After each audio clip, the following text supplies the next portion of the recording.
Malam baru saja lewat, sementara mentari pagi pun belum terjaga dari peraduannya karena waktu itu memang baru pukul 03.00.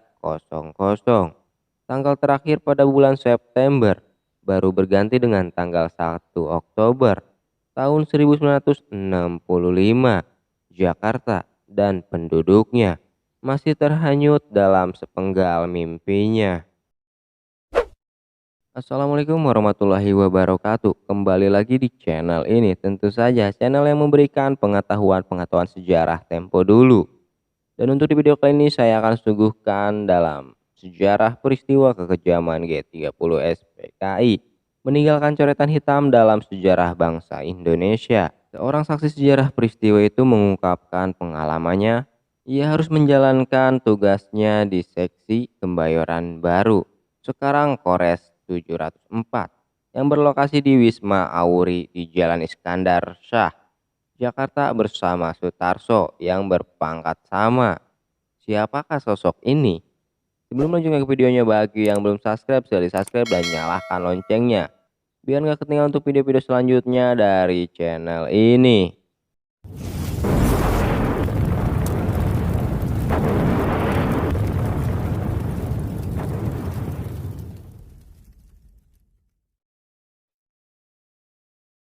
Ia adalah Sukitman yang waktu itu berpangkat agen polisi 2 tidak ikut terhanyut dalam buian mimpi.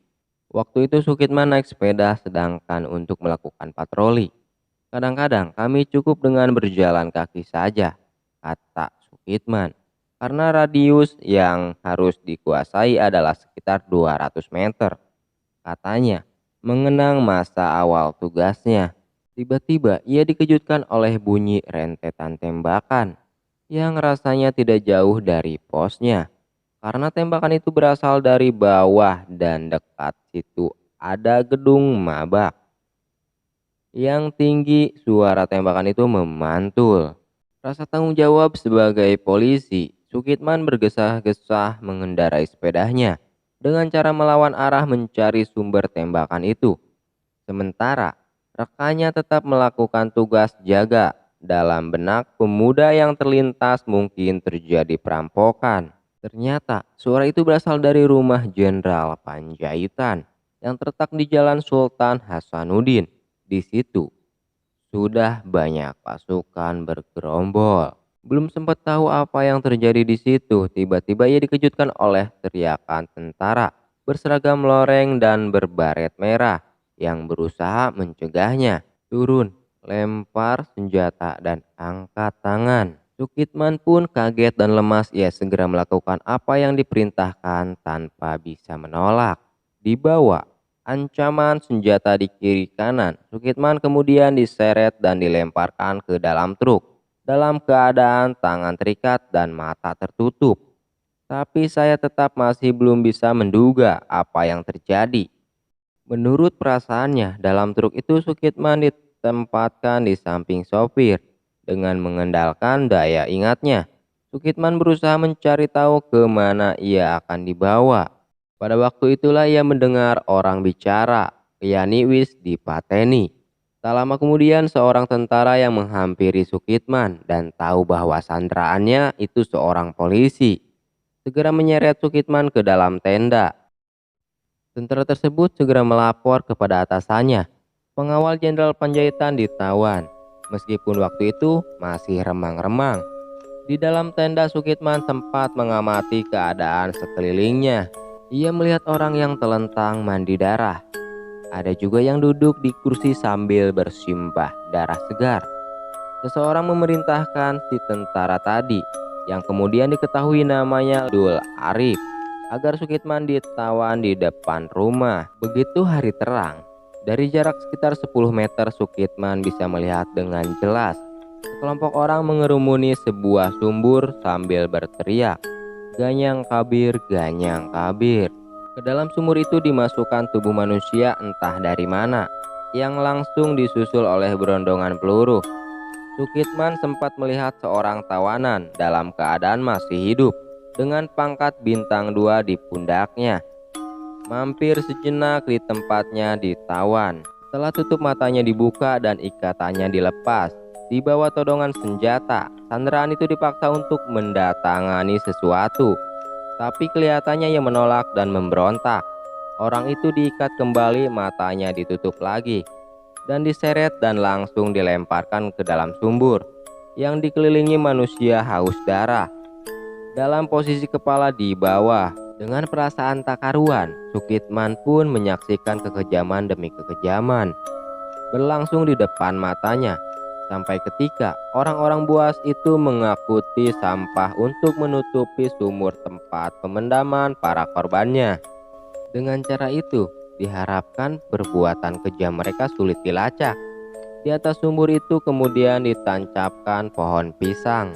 Setiap habis memberondongkan pelurunya, jika akan membersihkan senjatanya, para pembunuh yang menamakan dirinya sukarelawan dan sukarelawati itu pasti melewati tempat saya ditawan. Dengan demikian Sukitman bisa melihat dengan jelas siapa-siapa saja yang terlibat peristiwa yang meminta korban nyawa 7 pahlawan revolusi. Ia pun sempat melihat Letkol Untung yang mengapalai kejadian kelam dalam sejarah militer di Indonesia itu. Kemudian salah seorang anggota Cakrabirawa menghampiri Sukitman yang masih diliputi rasa takut. Ujar anggota Cakrabirawa itu tersebut, "Kamu tidak usah takut. Kita sama-sama prajurit, beli kaos singlet pun kita sudah tidak bisa. Sementara para jenderal yang menamakan dirinya Dewan Jenderal, jam dinding di rumahnya saja tersebut dari emas. Dan mereka akan membunuh presiden pada tanggal 5 Oktober. Kamu kan tahu, Cakrabirawa tugasnya adalah sebagai pengawal dan penjaga presiden," kata Sukitman mengulangi apa yang diucapkan si anggota Cakra tersebut. Waktu itulah Sukitman baru merasa agak tenang meskipun ia masih tetap diawasi. Ternyata anggota Cakra itu sudah di-drill karena langsung berada di bawah komando Letkol Untung. Mendengar pengumuman itu, semua yang merasa terlibat bersalam-salaman karena merasa gerakan mereka sukses. Setelah suasana agak tenang, Sukitman dipanggil oleh Letul Dul Arif yang menanyakan di mana senjata Sukitman. Sukitman menjelaskan apa yang terjadi ketika ia berada di daerah Kembayoran. Akhirnya senjata itu bisa ditemukan walaupun dalam keadaan patah. Mengira Sukitman bukan musuh, bahkan teman senasib. Jumat sore itu Sukitman diajak menuju Halim bersama iring-iringan pasukan. Sampai di Gedung Panas, daerah Bypass, sekarang Jalan Jenderal Ahmad Yani. Pasukan itu diturunkan di lapangan, sementara Sukitman masih bersama Dul Arif. "Kemana?" tanya Sukitman.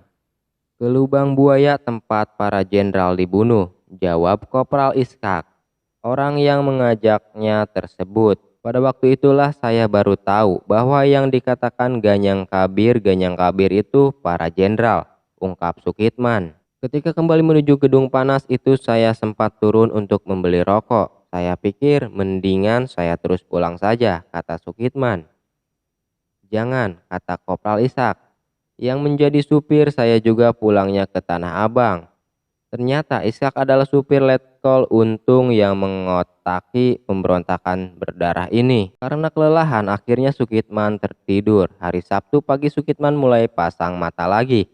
Hari itu semakin siang, anggota pasukan semakin banyak dan mereka sudah berganti pakaian. Rupanya mereka sudah mempersiapkan segalanya, komentar ayah 3 anak ini. Kira-kira pukul 14.00 karena merasa kepalanya pusing, Sukitman masuk ke kolong truk untuk berbaring. Ia menggunakan helmnya untuk ganjal kepala, senjatanya yang patah pun ia simpan di dekatnya. Sementara kepalanya yang pusing diikatnya dengan strap yang sebelumnya digunakan oleh para pemberontak itu. Ketika terbangun sore harinya sekitar pukul 16.00, ia mendapati dirinya hanya sendiri di situ. Sementara anggota pasukan yang demikian banyak siang itu tak satu pun kelihatan batang hidungnya, sedangkan truk masih berjejer.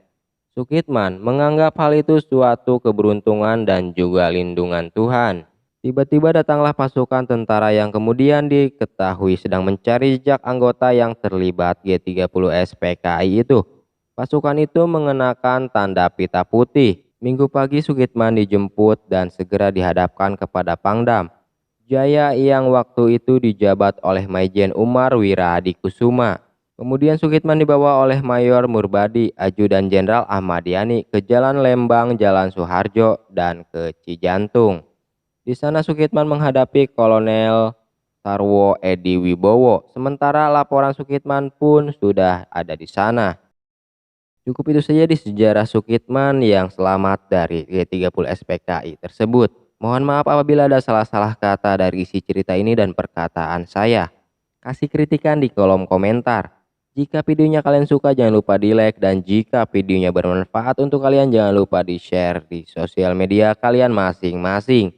Jangan lupa di subscribe karena subscribe itu penting untuk membantu channel ini, biar channel ini berkembang dan selalu memberikan informasi tentang sejarah Tempo dulu. Terima kasih dan sampai jumpa di video berikutnya.